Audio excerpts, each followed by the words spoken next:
Hello again. Today we're going to be looking at a 90s CD player, a Technics.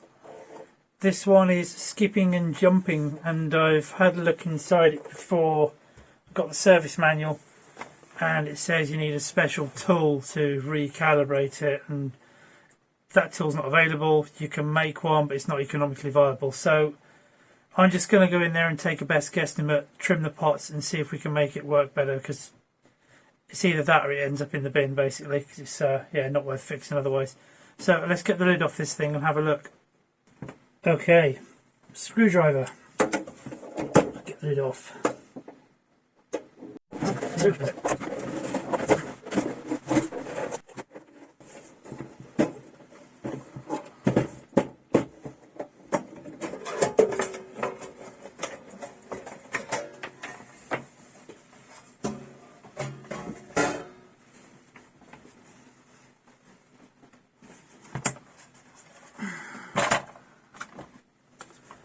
So there we have it. This is one of the later models, so there's less inside it. Some of them had much bigger boards in them. And where are they again? I think the trim pots, if I remember, are all underneath here. What I shall do, I'll plug it in and we can eject the tray.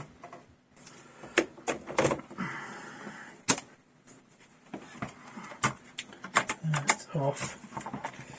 Power. And don't want to get lasered, so let's cover that up. Oh yep, there he is. Open. Okay. If you can see it, let me get my other camera. Right, so down here there's a row of trimmers, and there's a manual that explains what each one of these does. But yeah, you're supposed to plug this thing into the board, and that allows you to trim them and get them all correct. But yeah, like I said, it's not worth it. CD players now, they're all getting really old, and the lasers are dying. You can't really get new ones. The only thing you can get is new old stock. Yeah, so they are a dying breed, so it'd be nice if I can get this one working. So yeah, I'm going to look up these pots in the manual again and see what we can achieve. Right guys, here's the service manual for this thing. I'm going to skip down a bit. Let's find English one. There we go. Right. Display, blah blah blah.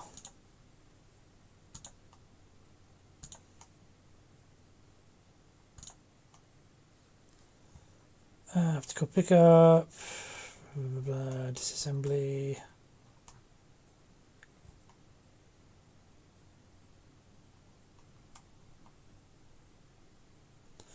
Here we go. Measurements and adjustments. This is a servo PCB. So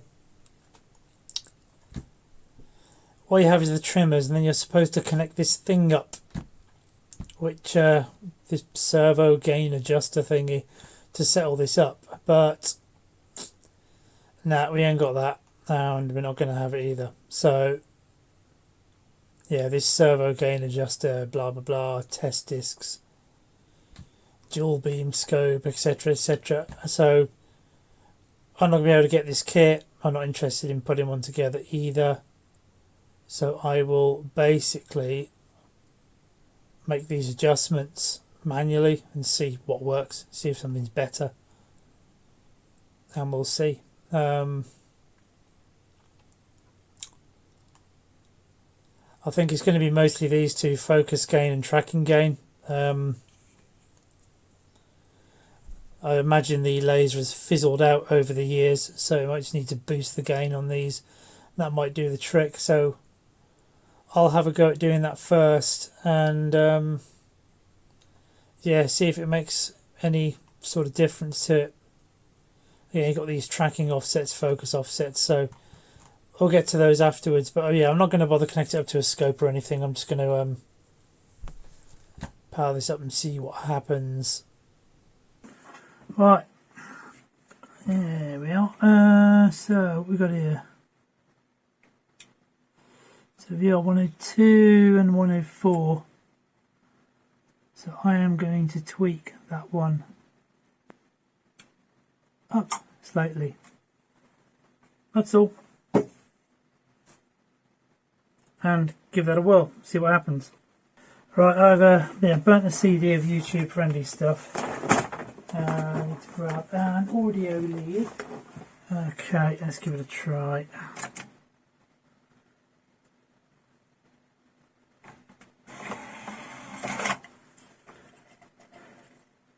Whizzy whizzy. Detected.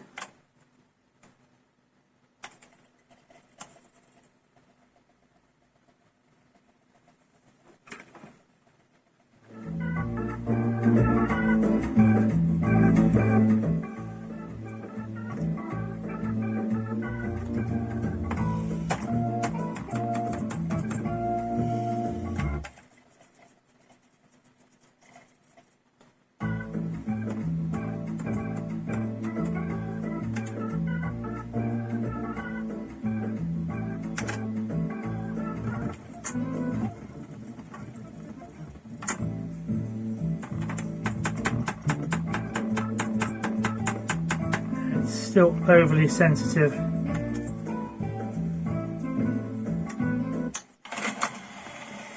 So we'll trim VR104 and trim that one back.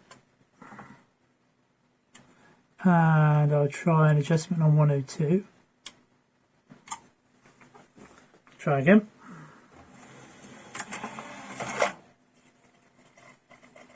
It's going to be trial and error this.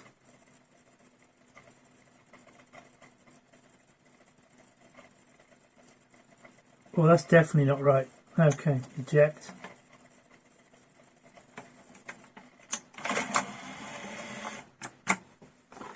Okay, so we'll put that one back. In fact, I'll probably go the other way slightly.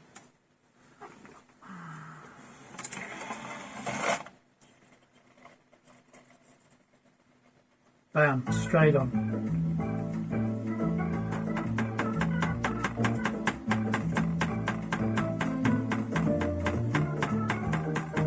Better. I think it's going to be focus gain and stuff. So yeah, I'd take that one down a little bit more. Maybe a little bit up on that one. Okay.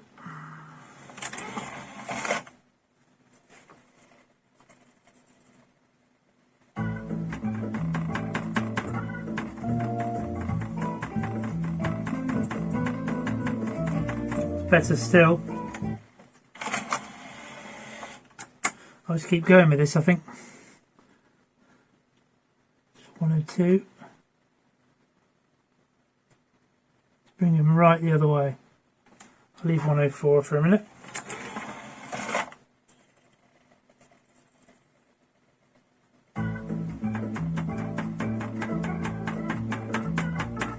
Steady as a rock.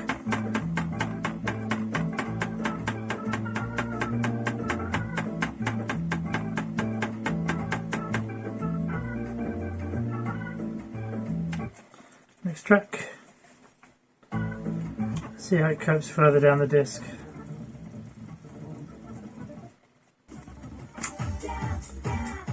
Okay, right down the end of the disc now.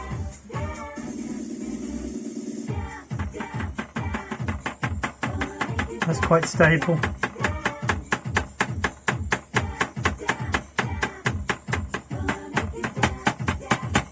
I can really whack that.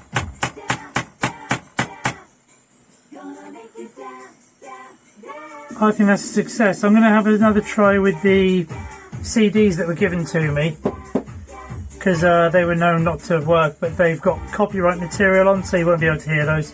So I'll do that off camera and I'll see you in a second. Okay, that was all good. Yeah, just chucked a couple of CDs on.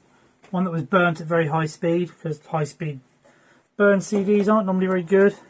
and that's playing fine, as is a proper commercial CD as well.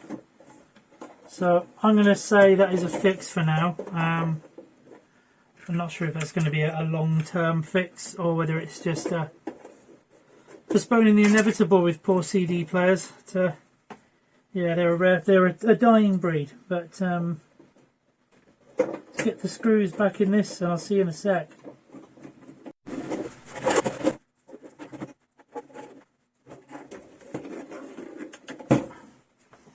So, hope you like this one. So, yeah, that's another one, safe from Silicon Heaven. So, I will get this back to the guy who asked me to have a look at it. Yeah, he'll be quite happy for that one. Like I said before, I do this for fun. I don't charge. So, yeah, nice to save something else from landfill. If you like this, please do like and subscribe. If you know of a better way to fix these things without their wonderful super fixing tool, servo adjustment tool they call it, then yeah, drop me a link in the comments or some link to some instructions or something, which yes, I didn't have to go to the bother of making that thing just to adjust the servos, but yeah, best guesstimate was the gains, focus gains, and that seems to have done the trick. So yeah, I can put these CDs in and give it a really good whack now, and it doesn't jump or skip at all. So that's ideal. The problem was, put some bassy music on, the bass vibrates the CD player and it skips. So hopefully that's all gone. Yeah, please do like and subscribe, and I'll see you soon.